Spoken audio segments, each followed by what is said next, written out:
Assalamu alaikum. Please recite aloud salawat. We'll be beginning our program with the recitation of Hadith Qissa by Brother Ali Raza Rizvi. So please recite aloud salawat so I can invite him on the stage. Salawat.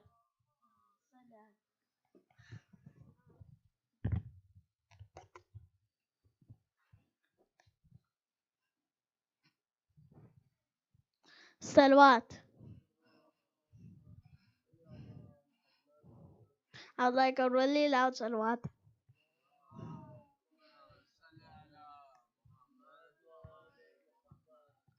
بسم الله الرحمن الرحيم. عن جابر بن عبد الله أنصاره عن فاطمة الزهراء عليها السلام بنت رسول الله صلى الله عليه وآله قال سمعت فاطمة عنها قالت دخل علي أبي رسول الله في بعض الأيام فقال السلام عليك يا فاطمة فقلت عليك السلام قال إني أجد في بدني ضعفا فقلت له أعوذك بالله يا أبتاه من الضعف فقال يا فاطمة ائتيني بالكساء اليماني فغطيني به فأتيته بالكساء اليماني فغطيته به وصرت أنظر إليه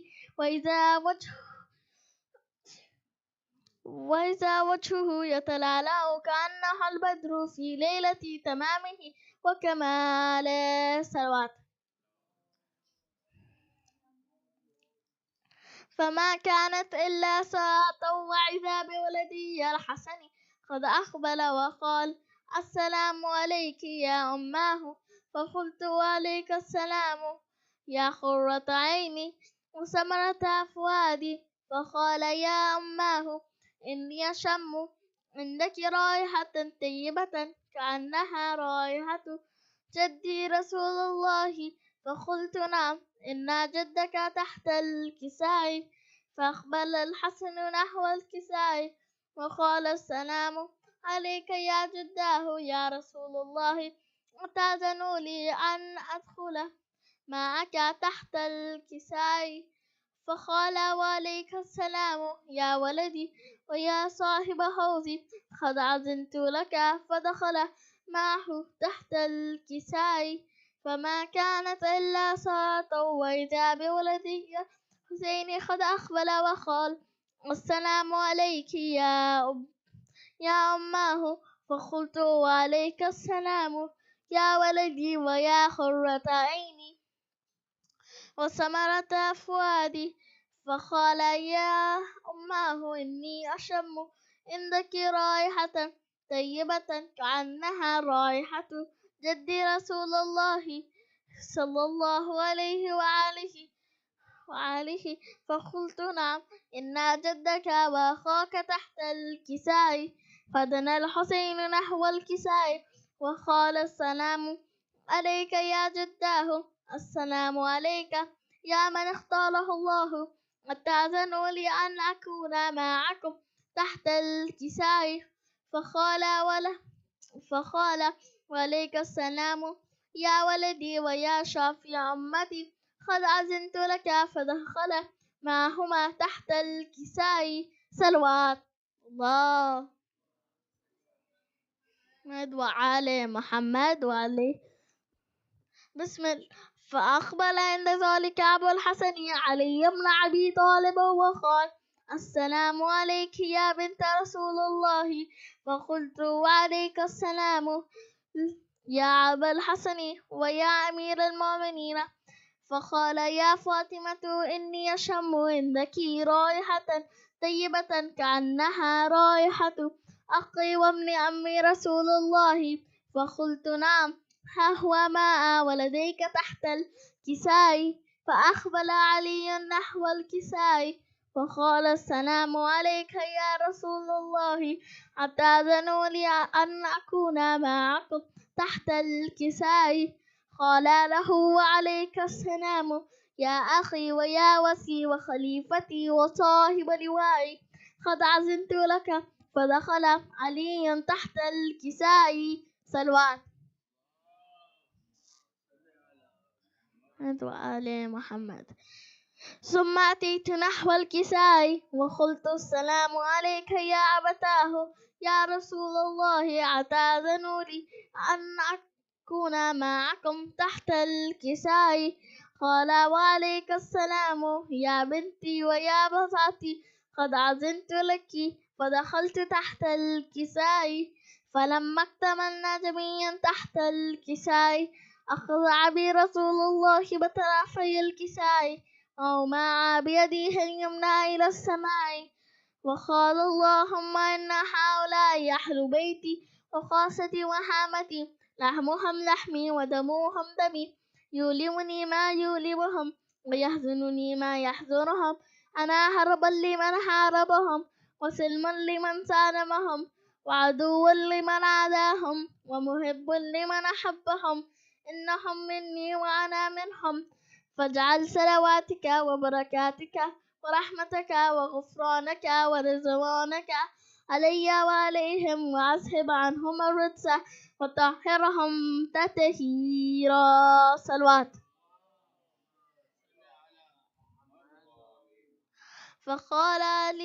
فقال الله عز وجل يا ملائكتي ويا سكان سماواتي، إني ما خلقت سماء مبنية ولا أرضا مزحية ولا قمرا منيرا ولا شمسا مضيعة ولا فلكا يدور ولا بحرا يجري ولا فلك يسري إلا في محبتي هؤلاء الخمسة الذين هم تحت الكساء. فقال العمين جبرائيل يا ربي ومن تحت الكساء؟ فقال عز وجل هم أهل بيتي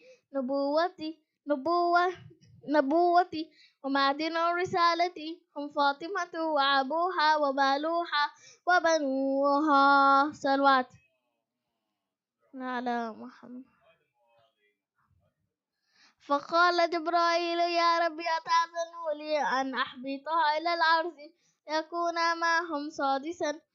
فقال الله نعم قد أذنت لك. فهبط الأمين جبرائيل وقال السلام عليك يا رسول الله العلي الأعلى، يخرجك السلام ويخصك بالتحية والإكرام ويقول لك وعزتي وجلالي إني ما خلقت سماء مبنية ولا أرضا مدحية ولا قمرا منيرا ولا شمسا مضيئة ولا فلكا يدور ولا بحرا يجري ولا فلكا يسري إلا ليجدكم ومحبتكم، وقد عزينا لي أن أدخل معكم، فهل تأذنوا لي يا رسول الله؟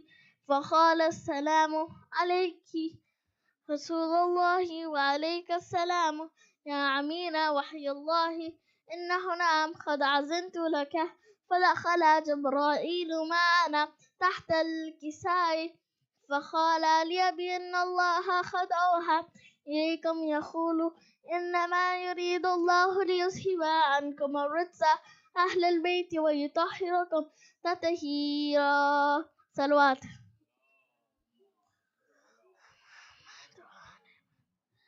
فقال علي لأبي يا رسول الله أخبرني ما لجلسين هذا تحت الكساء من الفضل عند الله؟ فقال النبي والذي بعثني بالحق نبيا واصطفاني بالرسالة نجيا ما ذكر خبرون هذا في محفل من محافل أهل الأرض، وفيه جمع من شياطين ومحبين إلا ونزلت عليهم الرحمة وحفت بهم الملائكة واستغفرت لهم إلى أن يتفرقوا. قال علي إذا والله فزنا وفاز الشياطين ورب الكعبة. صلوات. اللهم صل على محمد وعلى محمد. فقال النبي ثانيا يا علي والذي بعثني بالحق نبيا واصطفاني بالرسالة نجيا ما ذكر خبرون هذا في محفل من محافل أهل الأرض، وفيه جمع من شياطين ومحبين، وفيه محموم إلا وفرج الله همه. يمين. ولا مهموم إلا أكشف الله غمه. يمين. ولا طالب حاجة إلا أخذ الله حاجته. يمين. فقال عليا إذا والله فزنا وسوئنا كذلك شيعتونا فازوا وسعدوا في الدنيا والآخرة ورب الكعبة. صلوات الله صل على محمد وعلى محمد. بسم الله الرحمن الرحيم. اللهم إني أسألك بحق محمد وأنت المحمود. يمين. وبأخلني وأنت الأعلى. يمين. وبأخر فاطمة وأنت الفاطر السماوات والأرض. يمين. وبأخر حسين وأنت الخدم الإحساني. يمين. وبأخر حسين وأنت الخدم الإحساني. يمين. وبأخر أئمتي تسعة الطاحنين من ذرية الحسين عليه السلام. اللهم صل على محمد وعلى فرجهم.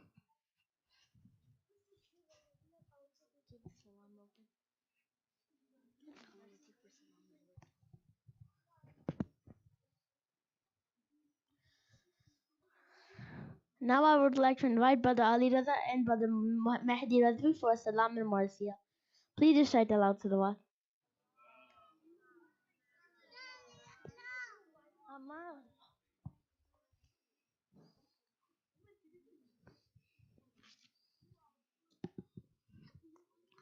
صلوات الله.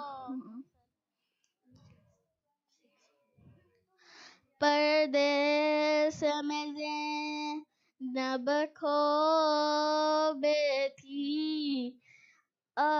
اپہارا برس کے پالے کو ہوتے کھڑے سب آل نبی روتے کھڑے سب آل نبی 18 برس کے پالے کو ارمان نکلا بانوں کا ہے لاش اپنوں ہاں بانوں کا پائے گی کہاں یہ خوک جلی پائے گی کہاں یہ خوک جلی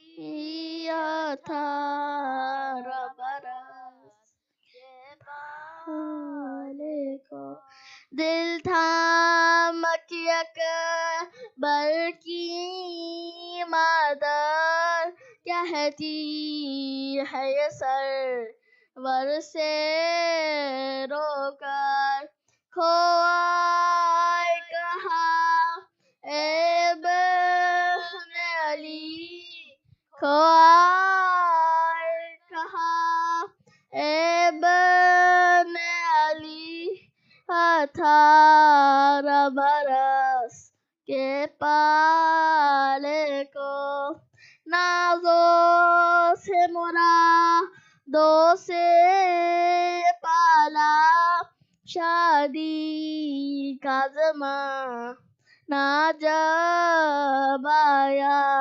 میدان میں کھو کر بے اٹھ گئی میدان میں کھو کر بے اٹھ گئی 18 برس کے پالے کو شبیر سے کہتی ہے زینب مجھ کو تو بڑا ہے اس کا تھا کیوں میں لیا تھا تم سے اخی کیوں میں لیا تھا تم سے اخی 18 برس کے پالے کو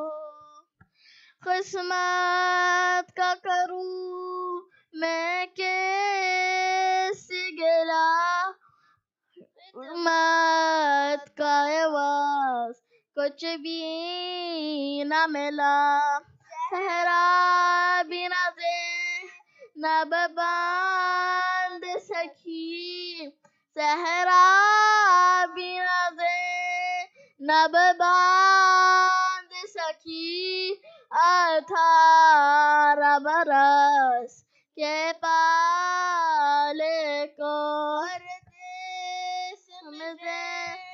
نب کھو بیٹھی 18 برس کے پالے کو سلوات.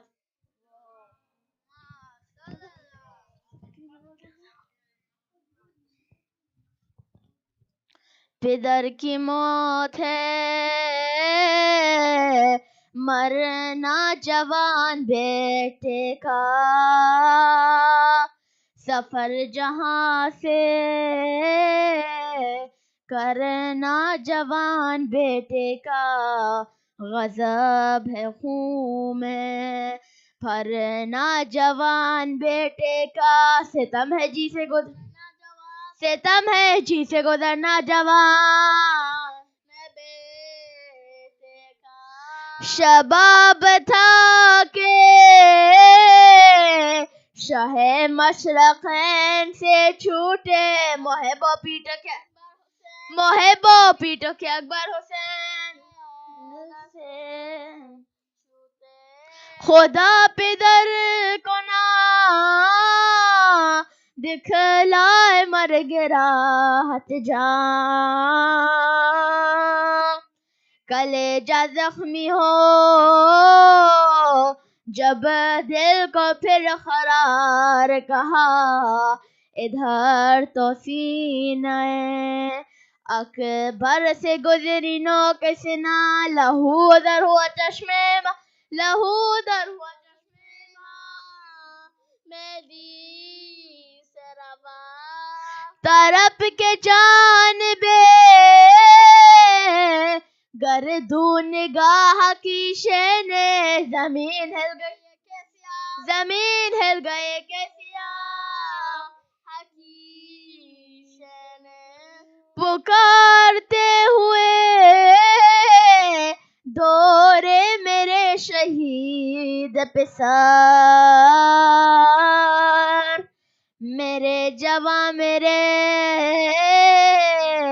محروم میرے شہید پسر میرے حسین میرے یوسف میرے رشید پسر قریب ہو گئی میدان سے قریب ہو گئی میدان سے پدر پہ آج نئی واردات ہے بیٹا خبر نہیں مجھے دن ہے کہ رات ہے کدھر گئے میرے گل پہ رہن علی اکبر میرے خلیق میرے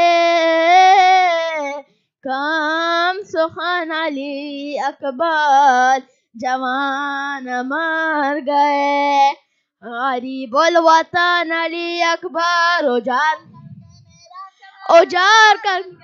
اجار کر گئے میرا چمن بلا کے گھر سے یہاں عاشقیاں نے لوٹ لیا دعا ہے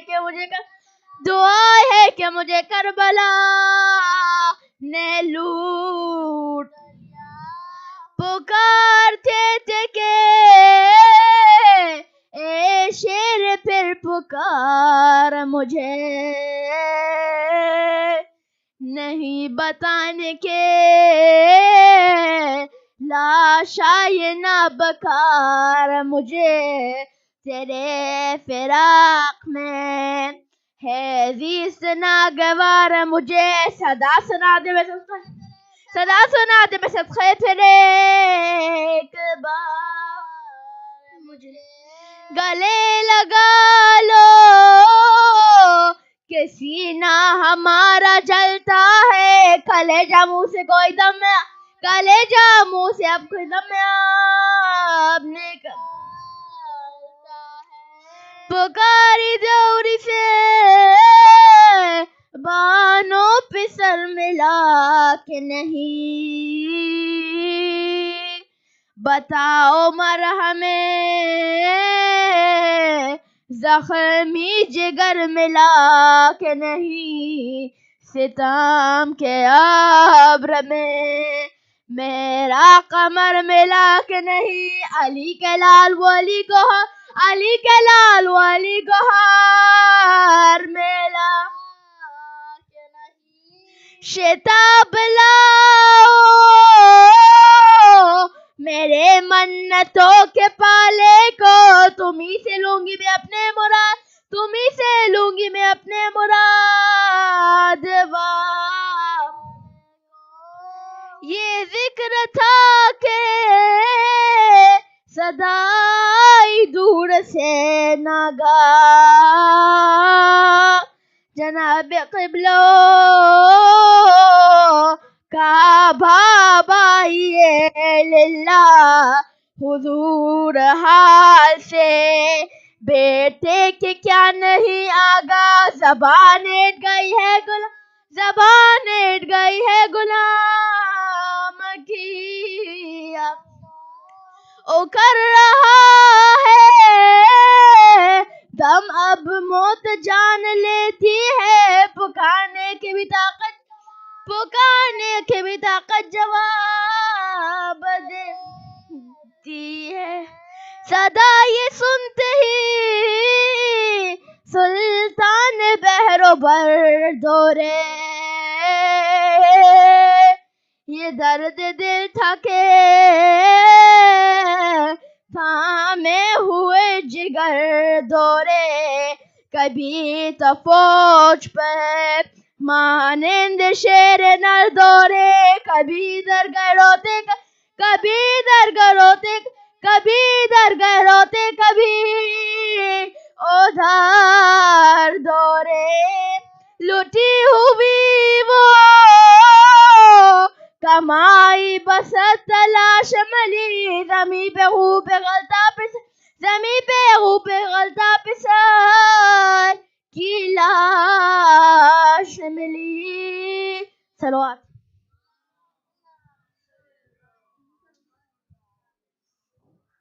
Now I would like to invite Brother Ibrahim for a salam.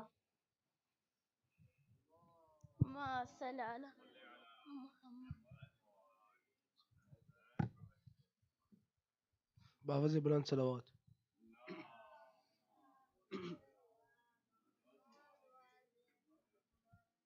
بآواز بلند صلوات.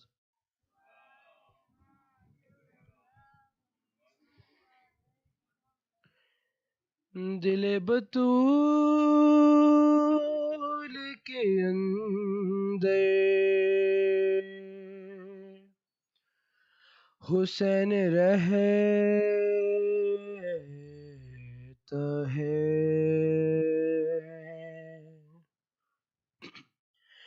دل بطول کے اندر حسین رہتا ہے. جہاں خدا ہے جہاں خدا ہے وہیں پر حسین رہتا ہے. دل بطول کے اندر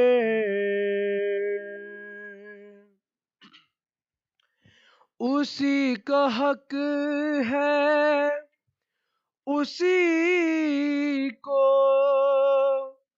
خدا کہا جائے.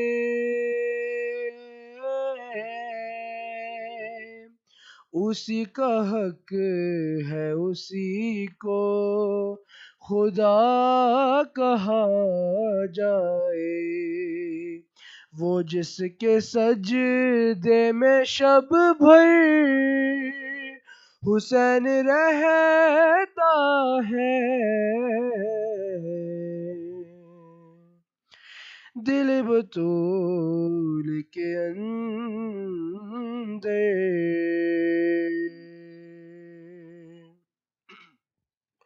خدا تلک ہو رسائی،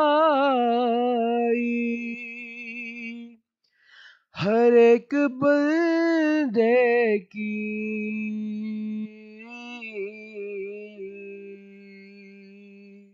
خدا تلک ہو رسائی، ہر ایک بندے کی، اسی لیے تو زمین پر حسین رہتا ہے،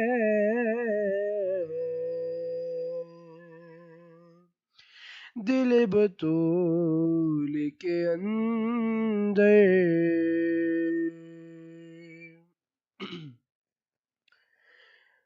ہے مسجدوں کے برابر میں ہی عزا خانے،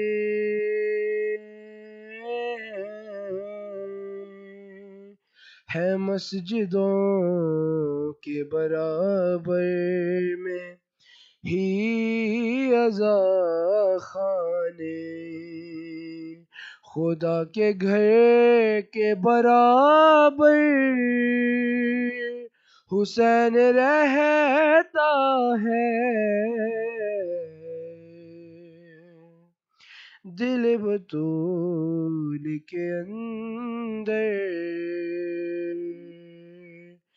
دل بطول کے اندر حسین رہتا ہے، جہاں خدا ہے، جہاں خدا ہے وہیں پر حسین رہتا ہے، دل بطول کے اندر صلوات۔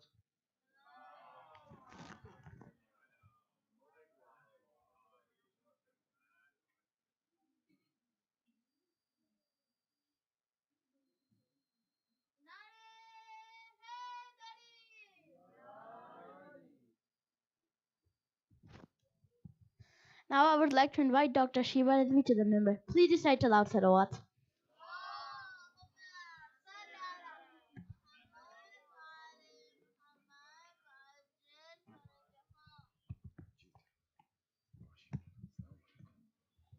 ماشاءاللہ جیتے رہو۔ اعوذ باللہ من الشیطان اللعین الرجیم، بسم اللہ الرحمن الرحیم، الحمد للہ رب العالمین، وصلی اللہ علی سیدنا محمد نبیہ وآلہ وسلم تسلیما، صلوات صلی علی محمد وآل محمد۔ Dearest Mu'mineen, dearest young ones, we continue with our discussion and we are talking about the prophets and the help that the prophets received. Yesterday we said that when Allah subhanahu wa ta'ala wanted to create the universe and create all of you and everything that you can see, He wanted to use energy that would be turned into, what did we say energy transforms into? Yes. Matter? All agree? Excellent. Matter. Energy transforms into matter. So He used an energy to transform it into matter, and that energy was the nur of the, mashallah, very good, Ali Raza, the nur of the Ahlul Bayt. Excellent. So this is what Allah used as a creative force to create the universe. Now the means by which He did this and created everything is called vilayat. Have you heard of vilayat? Yes, vilayat is basically the medium for creation, the mechanism for creation. The way that Allah did everything is through this power that is called vilayat. Now, when He did it through that power, He wanted to recognize the medium for that power as well. And the medium that He recognized for that power was the Ahlul Bayt, as you know. So there is a verse in the Quran in Surah number 5, verse number 55. 555. And what is the number of the Panjatan? 5. What do you know? So 555. It's probably no coincidence that 555 says, Innama waliyukumullahu wa rasulahu walladina amanu alladina. And this means that indeed only and only your wali is Allah, your wali is the Rasul, and your wali is the one who gives zakat in the position of ruku. Agreed? So I don't have everyone's attention. Some are talking amongst themselves. I'm sorry, but would you mind? I want to ask you a question. And the question is, Allah is the wali, as it says in 555. The Rasul is the wali. And then who is the one who is giving zakat in the position of ruku? Yes, you. MashaAllah, MashaAllah. Answer that with a nara. Ya Ali. So we see that that day Allah wanted to show who the walis are. So the wali is the 14 Masumeen. This is what it basically means, the Prophet and Imam Ali. Then what happens is we see that Allah creates your forefather, the first human being. And who is that? Oh, very good, yes. Excellent. He's the first being ever created. But after that, he used their nur to make a being out of clay. Who is the first being out of clay that's ever created? Yes. Excellent and excellent as well. Very good. Prophet Adam. Now, when he created Prophet Adam, then what happened is he taught him something. He taught him some names. He taught him the most important names that he thought would be important for Prophet Adam to know. And he taught him the names of the Panjatan. So after he taught him the names of the Panjatan, then Prophet Muhammad was told you can go to heaven and eat everything, but don't eat from that tree because that tree is specifically reserved for the Masumeen, for the Ahlul Bayt, for the Panjatan. And then what happened was the Shaitan convinced them, no, you should eat from it. So then what happened to Prophet Adam? He was moved back to down to earth. So he was in heaven, but it wasn't that heaven which you know as Jannah where we'll go to live. It was a temporary heaven called the Garden of Eden. Eden, as they say. And then we see Prophet Adam is on the earth and he is very sad. It is said that Prophet Adam was separated from his wife. And who is his wife? Very good. So they are separated. Prophet Adam lands on earth, but he lands around the area of India. And Bibi Hawa lands, yes, very good. So when they land, what happens is they are looking for each other. Bibi Hawa ends up in Jeddah, and that's in Saudi Arabia. And then she kind of waits around there for Hazrat Adam. Hazrat Adam every day is praying to Allah for forgiveness. An angel comes from heaven to console Hazrat Adam, and when he comes, he says that you should pray to Allah for forgiveness and take the names of the Panjatan, and then Allah will forgive you. It is said there is an angel at that time, which was in the shape of a white stone. The angel became a white stone that Hazrat Adam would carry with him everywhere he went. And he would always take out that stone, and then he would repeat the promise that he had made. The promise he had made was Ashhadu an la ilaha illallah wa ashhadu anna Muhammadur Rasulullah wa ashhadu anna Aliyan Waliyullah. After this, he would renew his oath every morning. That stone later on he put in Makkah. When he found Bibi Hawa eventually, it was in Makkah. And then what he did was he put that stone at the place which was going to be the Kaaba. So the Kaaba was first established by Hazrat Adam. Later on, it was broken down, it was taken over by idol worshippers, and then it was re-established again by Hazrat Ibrahim. That white stone eventually became black, and now we call it the black stone of the Kaaba. Anybody know its name? Hajr. Very good. Hajr Aswad. You guys are like encyclopedias. Wow. And Hajr Aswad was the black stone that became black because so many people touched it. But it's basically an angel that's alive. And on the day of judgment, that angel will bear witness to the iman of everybody who came to Makkah. So then what we see is Amir al-Mu'mineen is also born in that same Kaaba. When he is but a young boy, the Prophet comes and takes Imam Ali and he raises him as his own. Even though he is his uncle's son, he raises him as his own. When he is a young boy, he is always following the Holy Prophet around the streets of Mecca as the Prophet is trying to spread the religion. It is said that many people used to come and they used to bother the Prophet by throwing garbage on him, by trying to throw stones at him, and they would always send the children to go and bother the Holy Prophet. Imam Ali was always there to protect the Prophet, even though he was but a young lad. He was 10 or 11 at the time, and he would always be a bodyguard of the Holy Prophet. Whenever any young boys came or anybody came to bother the Prophet, then Imam Ali would stand in front and he would defend him. One time, Abu Lahab, who's an evil man who was supposed to be a relative of the Holy Prophet, but a very evil person from the same tribe, he basically assigned a bunch of children to go and bother the Holy Prophet. And he wanted them to throw stones at him and throw garbage at him when he went to preach in the streets. It is said that at that time Amir al-Mu'mineen also came, but he came with some dates. Kajur. You like kajur? So Amir al-Mu'mineen was, you guys don't like kajur? No, not too much. Very good. The Prophet loved kajur. You should always eat kajur. They're very good for you and good for boosting your immunity, good for your health, good for your memory, good for your bones, good for your teeth, muscles, hair, everything. It is a whole nutritional package in one. I feel that there's.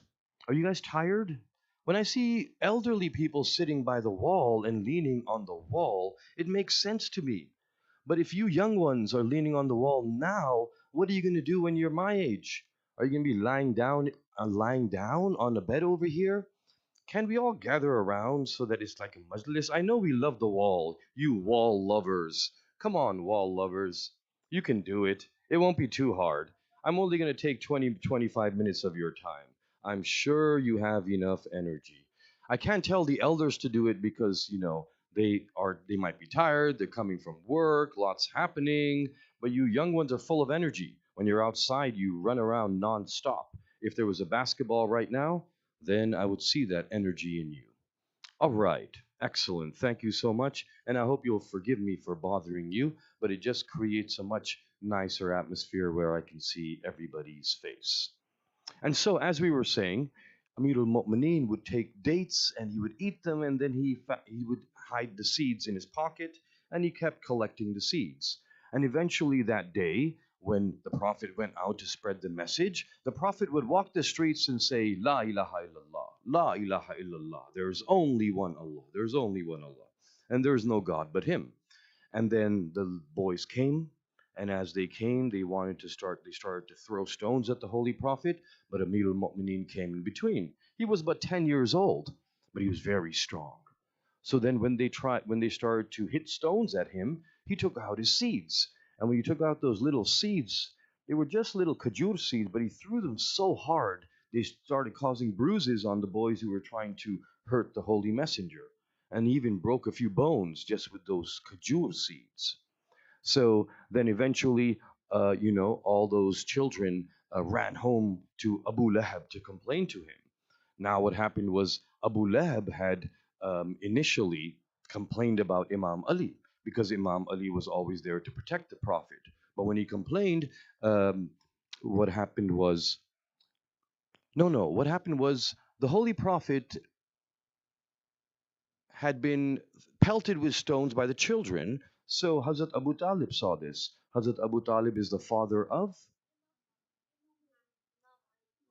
Very good. So they went and complained to Hazrat Abu Talib. Hazrat Abu Talib went and complained to Abu Lahab and said that, why are you having these kids throwing stones at my nephew, at the Holy Messenger? And Abu Lahab said, well, that's just a matter among kids. It doesn't matter. And so then, when Imam Ali eventually came with the seeds and he pelted them at those boys, then Abu Lahab came to complain to Abu Talib and said that, why is Ali throwing seeds at these kids, and he broke their bones and caused them to get bruised? At that time, Hazrat Abu Talib said, why are you bothered, Abu Lahab? He gave him the same answer. He said, this is just a thing among kids, so leave them alone. Now, the Holy Prophet was told to announce the religion. So when he was going to announce the religion, he called all of his family first, and they all gathered around. And he looked at them and he said that I am a prophet from Allah, and I have come to spread the message, and I want to let you know first because you are my tribe and my family. When he said this, all of them sat there and they had already eaten dinner, so they love to eat, and that's what they were there for. Sometimes you go somewhere just for food. Does that ever happen? No. You don't go to a majlis just for food, do you? You don't go there just for the biryani, right? So a lot of this tribe of the Quraysh were like that. They were biryani lovers. Although they didn't have biryani at that time, whatever their equivalent was. So when the Holy Prophet gathered everybody, Hazrat Abu Talib arranged for food. When he arranged for food, they all ate the biryani, and then as soon as the Prophet started to speak, they were like, uh oh, he's going to start talking. And they got up and left. The first day this happened. The second day, the Prophet told Hazrat Abu Talib, call them again. I still haven't delivered my message yet. They came again, they ate all the food, and then as soon as the Prophet started to speak, what happened? They went away. Then on the third day, same thing. But this time, who stood up and stopped them? I love that answer. That's awesome. Say that with a nada. Ya Ali. It was actually Imam Ali's father. But I like that your go to is Imam Ali because that's going to be the answer to most questions I'm going to ask you. So, yes, Hazrat Abu Talib stood up and he blocked the door and he said, you're not going anywhere. Sit down and listen to my nephew. So then the nephew stood up, and that was the Holy Prophet. And then he started to speak and he said, I am a prophet of Allah. I have brought a message, and the message is Islam, and it is going to spread in the world, and it will dominate every land eventually. And who will be my successor, my helper, and my vizier? Yes. Answer that with a nada. Ya Ali. Very good. Do you know how sometimes we raise both our hands when we say nada hedri ya Ali? Do you know why we do that? For exercise? To stretch our arms? No. We do it because on Ghadir, what did the Holy Prophet do? He raised up both the hands of Imam Ali. And then what did he say?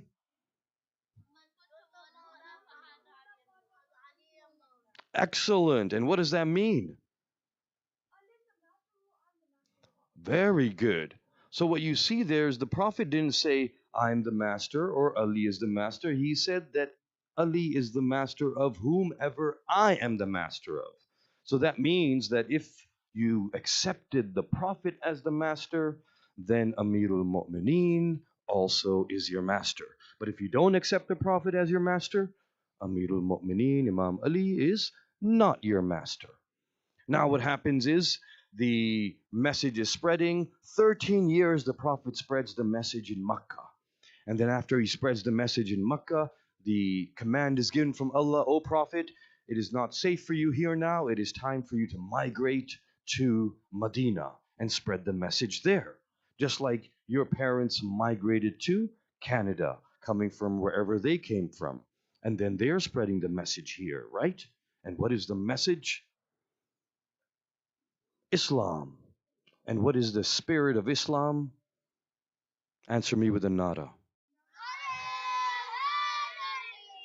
Ya Ali. Exactly. The 14 Masumin are the spirit of Islam, the essence of Islam, the reason for everything. He created everything out of love for them. He loves everyone through them. And when we love them, it is like we are loving Allah. It is hard to understand Allah. And when you don't understand something, it's hard to love it. And that is why he gave us the 14 Masumin, so you can see how amazing they are, and then love them, and through them, love Allah. On the night of the migration, when the Holy Prophet was supposed to migrate to Medina, at that time, many tribes had come to assassinate the Prophet. They found out where he lived, his home, and they gathered around his home, and they were going to wait for him to sleep. Then they would go and they would murder him while he's sleeping. Allah subhanahu wa ta'ala commanded the Holy Prophet to leave and go to Medina. But he said that you must leave someone in your place so that it looks like there is still someone sleeping in your bed. And who did he leave? Answer me with a nada. Ya Ali. MashaAllah. Then Imam Ali is lying in that bed, and everybody who's there to assassinate him thinks it's the Prophet. At that time, Imam Ali's sacrifice was so great that the Quran says, وَمِنَ النَّاسِ مَن يَشْرِي نَفْسَهُ ابْتِغَاءَ مَرْضَاتِ اللَّهِ, which means that among the people there are those who sell themselves to Allah. And selling yourself to Allah meaning you sacrifice everything you have for Allah, which means the Holy Prophet was asked by Imam Ali that if I am to lie in your bed, will your life be saved? And he said yes. And therefore he lay in that bed and he did not mind if he was murdered in the process. He was willing to give his life for the life of the Holy Prophet. Finally, when the Holy Prophet went out, they had surrounded the home. Allah commanded him to pick up some sand and blow it at them. We blew it at them. They got a little blinded, and then the Holy Prophet went forward. When the Holy Prophet went forward, there was a man who was following behind him. Anybody who knows who that is? Wow, I love that go-to answer. Imam Ali's in the bed. This is someone else.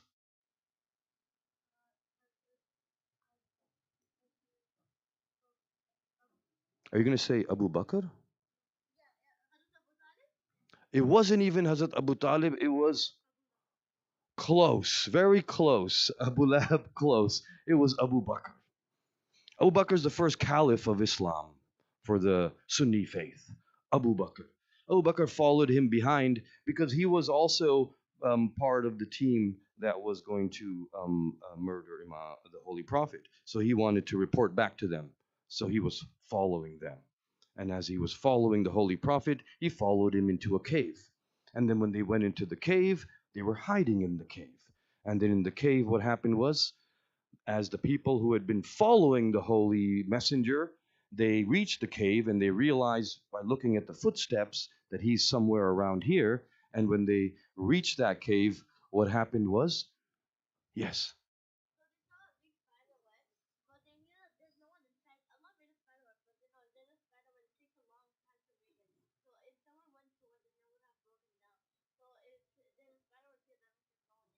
That's right. They thought, okay, there's a spider web there, there was a bird nest there. Yes. But inside, um, someone who was with the Prophet Abu Bakr wanted to alert them. So what did he do? He started crying very loud. And when he was crying very loud, the Quran said that Allah has sent tranquility upon the Prophet and there is no reason to be crying. And the Prophet told him to stop crying. Then what happens is those guys look around there and they go away. Back in Medina, what we see is Imam Ali is on the bed. Now the people who came to murder the Prophet, they surround Imam Ali thinking it's the Prophet. They come with their swords. The idea was we don't want to get blamed for this. So each one of us will stab the Prophet at the same time. And when we stab him at the same time, 13 tribes, you can't blame one of us. It's all 13 of us. So no one's going to get in any kind of trouble. So when they lifted up the blanket, instead, who did they see? Answer me with a nada. Ya Ali. Very good. And so then they saw Imam Ali. Imam Ali said to them, they said to Imam Ali, where's the Prophet? And the Imam Ali said, did you leave him with me that I have to tell you where he is?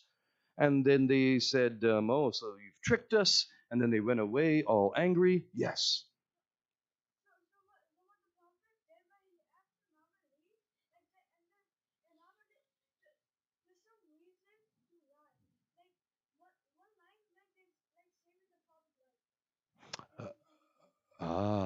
Very good.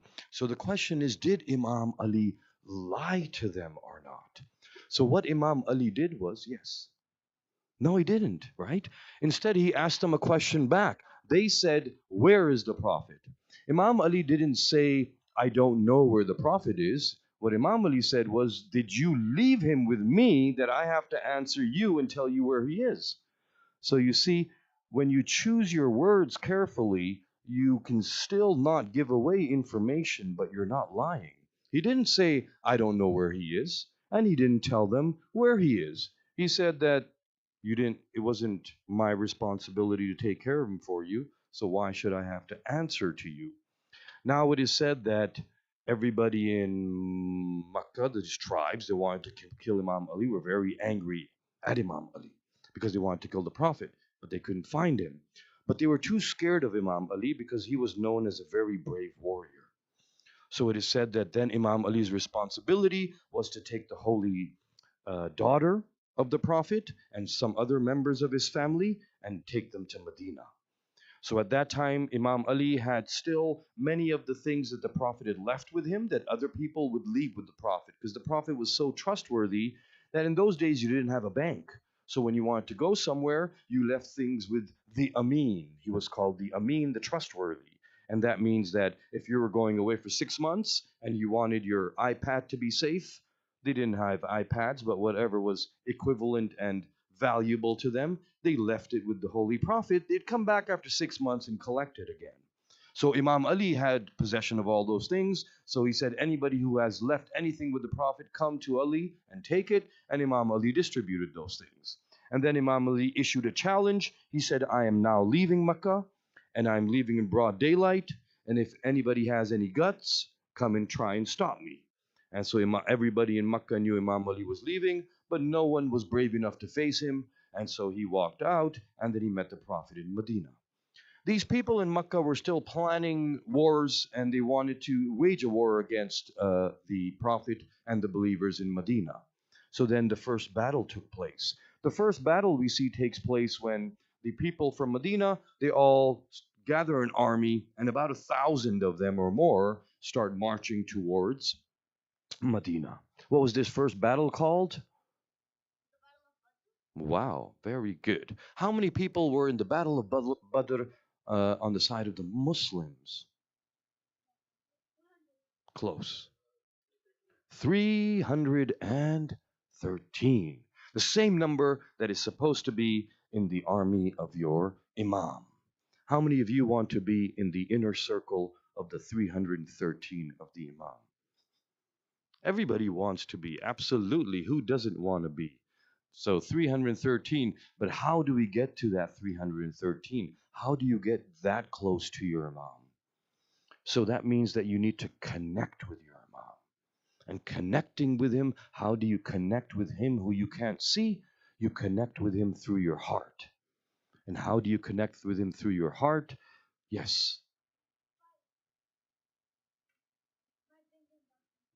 Very good. Yes. Remembering him. Praying salat. Saying salam to him. Dua faraj, excellent. Yes. Very good. What is that dua that you can read every day that makes you um, pledge allegiance to your Imam? You pledge allegiance to your Imam through this dua. It begins with alif, ain or letter A, ahad. Yes. Dua ahad. Have you read that dua? Definitely, I want you to read that dua and read the translation of it. They often write it as AHD. If you go online and look at duas.org, AHD, Ahad. And Ahad means allegiance. And in this dua, it is said that if you read it 40 times, 40 days in a row after Fajr, you know what's going to happen. Your Imam promises you that you will be with him when he appears. In fact, even if like someone old like me waiting for the Imam passes away and I'm in my grave, when the Imam comes and the Zuhur happens and I've already been buried in my grave, the dua says that you will rise from your grave with a sword and spear in your hand, ready to go and assist your imam. You will take one step towards your imam and you will be there.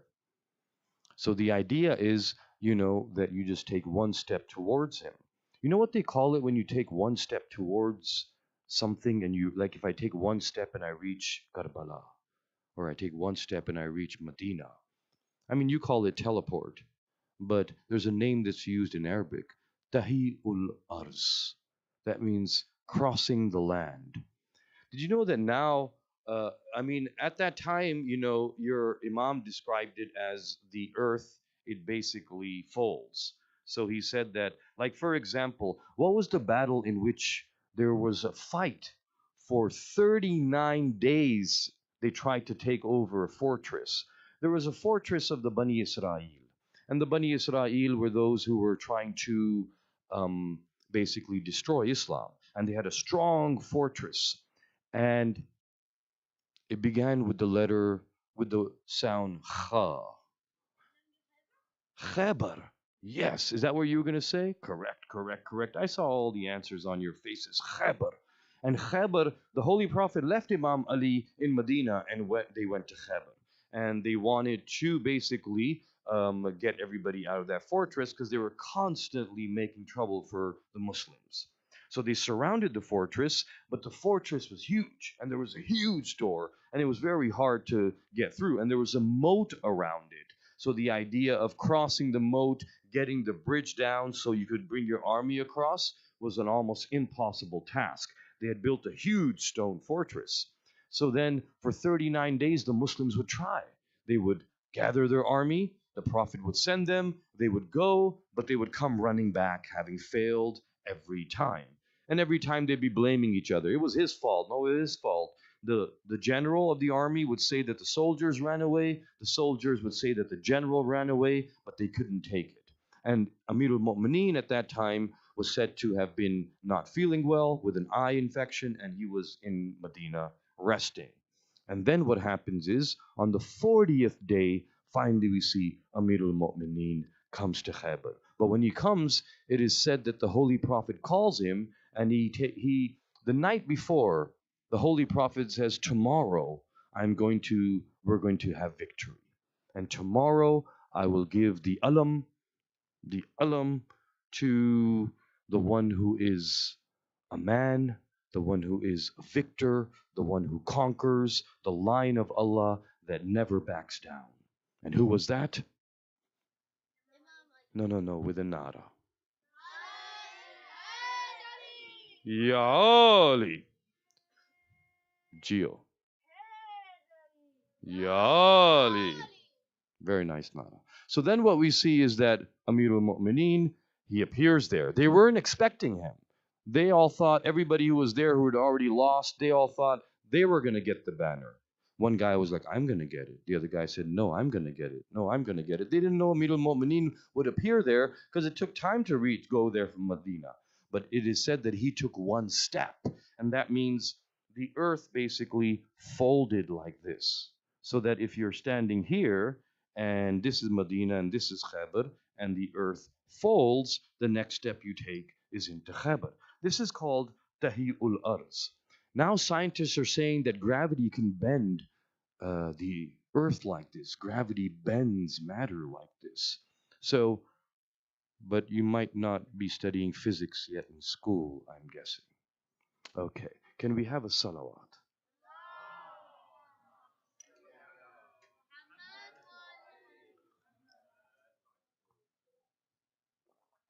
MashaAllah. My young ones, today we're going to talk about a very young martyr in Karbala. His name is Qasim ibn Hassan. Qasim, the son of Hassan, the son of Ali.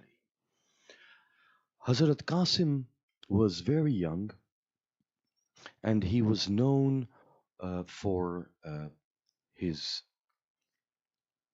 kind, generous nature, his bravery. He was always willing to help other people. He was like his father. His father's name is Hassan, and Hassan means the beautiful one. Allah had made Imam Hassan very, very beautiful, and so was his child. It is said that in the Battle of Karbala, Imam Hassan was so young that there was no armor to even fit him. They didn't have armor for him. And when he wanted to go and fight, he went to his chacha, Imam Hussein, and said, "Oh, chacha, allow me permission to fight." But his chacha said, "Oh, Qasim, whenever I look at you, I am reminded of my dear brother. I cannot send you into battle." Whenever he saw Qasim asking to fight, he would hug Hazrat Qasim, and Imam Hussein would cry and remember his brother and send him back. It is said that many times Hazrat Qasim tried to take permission, but Imam Hussein would not give that permission. Eventually, the mother of Hazrat Qasim, whose name is Farwa, she came to Hazrat Qasim and said, "What is wrong, son? Everyone is going to fight in the battle, but you have not gone yet." And he said, "My uncle will not give me permission. I have asked again and again." So he was sitting down and crying because he could not get permission. It is said that his mother sat down next to him and they were both crying because, of course, he also wanted to give his sacrifice. His mother remembered something and she said, "My son, when your father was about to pass away, one of the last things he did was he called you to him when you were but 2 years old. And he took this tawiz and he tied it around your arm. And he said that whenever there's any problem and Qasim is in an unsolvable situation, he should open this tawiz." And the mother looked at her son and she said, "This is probably the biggest hardship we have been in, that Imam Hussein is not giving you permission. Why don't you open it now?" So he decided to open it. When he opened it, he saw it was a letter from his father to Imam Hussein. And the letter read, "Dear brother Hussein, this letter is from your brother Hassan. I know there will come a time when you will be in the plains of Karbala and you will be all alone. I will not be there with you at that time. But please give permission to my son to fight on my behalf and sacrifice himself in my place." Imam Hazrat Qasim became overjoyed when he saw this letter. And so he ran to Imam Hussein and said, "Oh, Chacha, look, here is a letter from my father." Imam Hussein took the letter and kissed it and put it on his eyes. And as he had read the letter, he started to cry as he remembered his brother. He folded the letter and said that it is the command of my brother. My elder brother, my Imam, has said it. Now Hussein cannot say no to you. So then he said, "Oh Qasim, you can go to fight." He called Hazrat Abbas and said, "Oh Abbas, prepare Qasim for the battlefield." Hazrat Abbas came and he tried to find armor to fit Hazrat Qasim, but he was so young that no armor would fit. And Hazrat Abbas started to shed tears. He put him on the horse and gave him a sword and said, "Go to fight, my young one. Remember everything your chacha has taught you." It is said that Hazrat Qasim went to the battlefield. First, one young warrior who was very famous came to fight Hazrat Qasim. And Hazrat Qasim immediately, with 2 swipes, sent him to hell. Then a second, then a third, then a fourth. Then their father came. And their father, who was in Yazid's army, was a very famous warrior. It is said that he was huge and strong. And when he came with anger, because 4 of his sons had already been killed by Hazrat Qasim, when he came to fight, then Imam Hussein went to the mother of Qasim and said, "Oh, Farwa, please do a dua for your son. I know Qasim is very brave, but he has not eaten food or drank water in 3 days." And so when that man came to fight Hazrat Qasim moved his horse so fast around him and then swiped with a sword and beheaded him in one blow. At that time, Umar ibn Sa'd looked at the army and said, "This is not, do not think of this as a young boy. This is a warrior of Bani Hashim." And they said, "Everyone attack, everyone attack." So everyone surrounded Hazrat Qasim. At that time, Maula Abbas and Imam Hussein were on their horses looking and trying to find where their nephew was, but he had been surrounded by the enemy. It is said they attacked Hazrat Qasim from all sides. and eventually Hazrat Qasim fell from his horse. As he fell from his horse, he called out to his chacha and said, "Oh chacha, come to me." It is said at that time Hazrat Abbas and Imam Hussein came with full force towards Hazrat Qasim, who was lying on the battlefield. The cowards who had surrounded him decided to go and run because they knew Maula Abbas and Imam Hussein were coming. But they didn't just go, they went over the body of Hazrat Qasim with their horses, deliberately trying to trample the body of the young son of Imam Hassan. It is said that as the horses trampled him, with every trample, Hazrat Qasim would say, "Chacha, chacha, chacha." By the time Imam Hussein reached to the body of Hazrat Qasim, it is said the horses had spread the body of Hazrat Qasim very wide and had divided him into pieces. When Imam Hussein reached where the body was supposed to be, he only saw pieces. It is said that he took off his cloak and lay it on the ground, and he had to gather Hazrat Qasim like this. It is said that when he had gathered Hazrat Qasim and he was going back towards the tents, Bibi Zainab came out, and Imam Hussein said to Bibi Zainab, "Do not let the mother of Qasim come near here right now." Bibi Zainab said to Imam Hussein, "I thought you had gone to get the body of Qasim. I do not see Qasim anywhere." And he said, "Do you see this bundle on my shoulder? This is what is left of my beloved Qasim. فَسَيَعْلَمُ الَّذِينَ ظَلَمُوا أَيَّ مُنْقَلَبٍ يَنْقَلِبُونَ إِلَىٰ لَعْنَةُ اللَّهِ عَلَى الْقَبْرِ." Matame Hussein.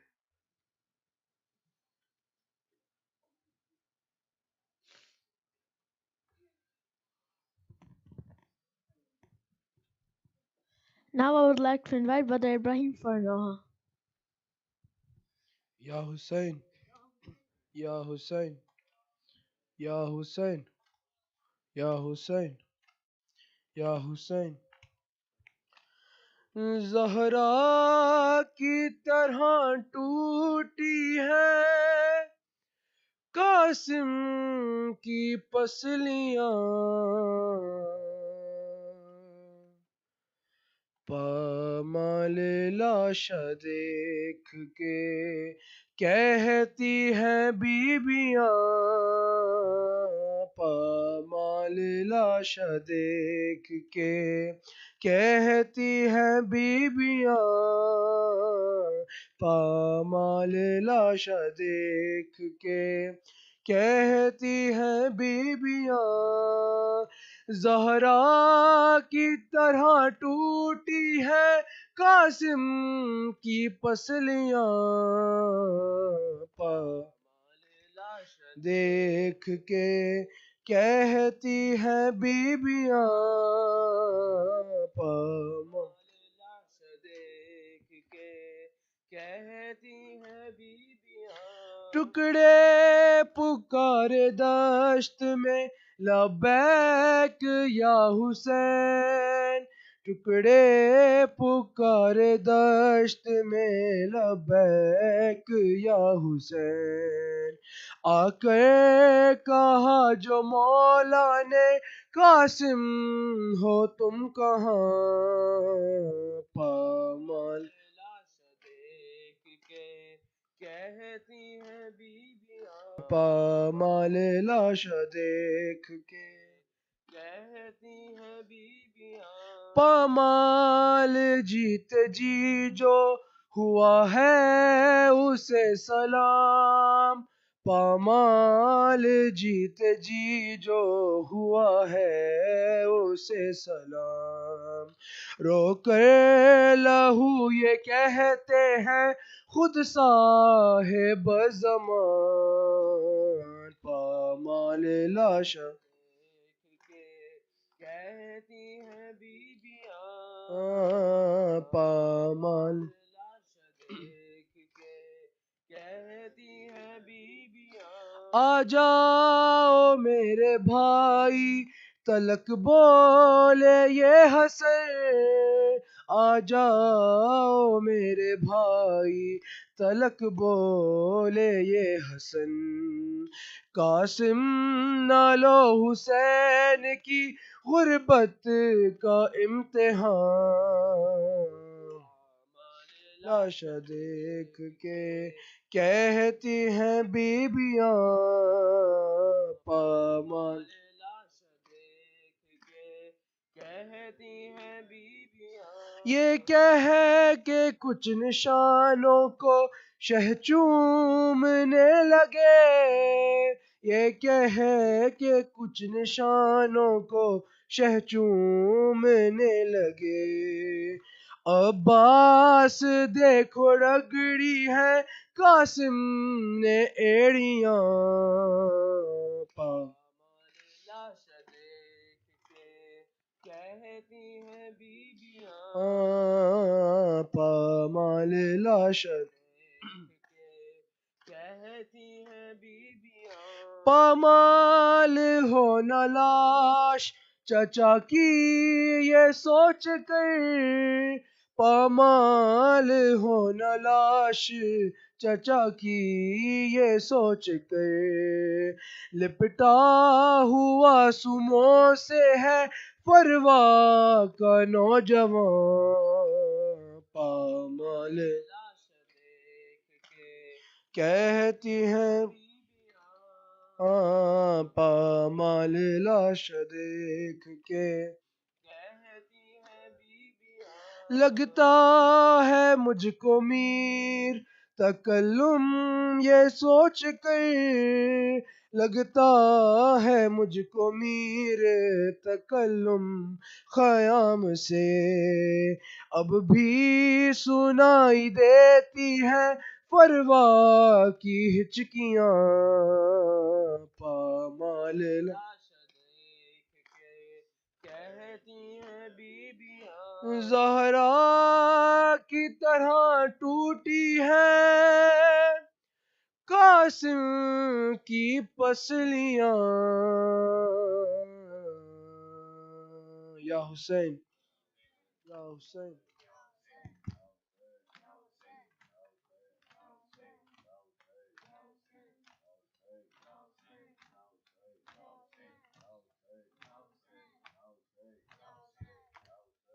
Just a quick announcement. Okay. Assalamu alaikum. On the behalf of the Dua Center English Majalis organizers, we have important announcements to make. We are currently seeking sponsors for the English Majalis. The support of our community is essential in making these Majalis possible. Today, our little kids represent the future Azadars, and we encourage you to help us nurture the seed of Azadari in them by contributing as much as you can. No amount is too small. Donation boxes are conveniently placed in the front, and you could put anything if you want on your way out. If you want to make an online payment, you could tell me in the men, and in the ladies, you could tell anybody. Please recite aloud salawat, and we'll be beginning with Yarat.